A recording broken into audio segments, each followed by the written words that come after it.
This week on Doctor Who, the Doctor meets the infallible Zorro, who is not quite infallible and is also not Zorro.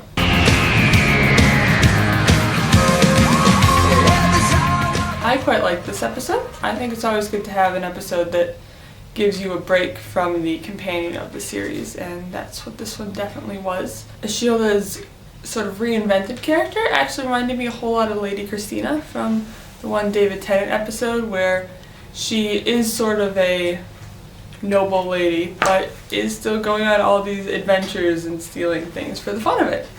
I also enjoyed the fact that we get the crazy gadgets back again that the Doctor has, and his sunglasses are back, which is awesome. I knew from the instant we saw Sam Swift that that guy would have to be the one that is going to be immortal with her. There's just too much good banter going back and forth between them to, resist it. I thought they did a really good job directing this episode as well. There's some very good slow reveals and some good creepy music that would build up to a bit of a climax, so I thought they did a really good job with that. Also, the sets were kind of cool. Plus, I like the idea that Ashilda is forgetting her memories because her human brain can't quite deal with the long time, which seems a little bit weird since there's some other characters on the show that have lived a very long time that are human as well, but maybe it just has to do with the fact that she's from more or less still almost prehistoric human era.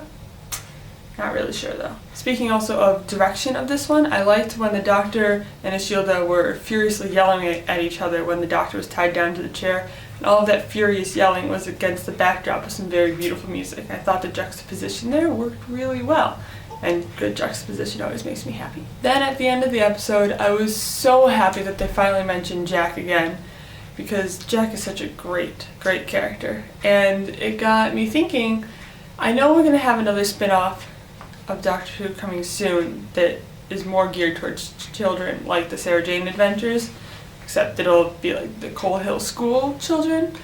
But if there's going to be another spin-off, like Torchwood-esque, I would love to see just a spin-off of Ashilda and like the other immortals throughout the series. Like, you can get Ashilda, you can get Jack Harkness, you can get Jenny, and gosh darn it, you can just have them like going through and meeting a whole bunch of the Doctor's different companions. And they seem to be doing a lot of tying into the original series, which, I don't know about you, but that seems like a great way to bring back some old companions from the very, very early series, and that could be really cool.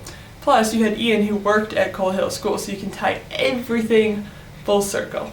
That's the short video I have for you this week. I will see you guys next week after hopefully an episode that will be vaguely Halloween-y.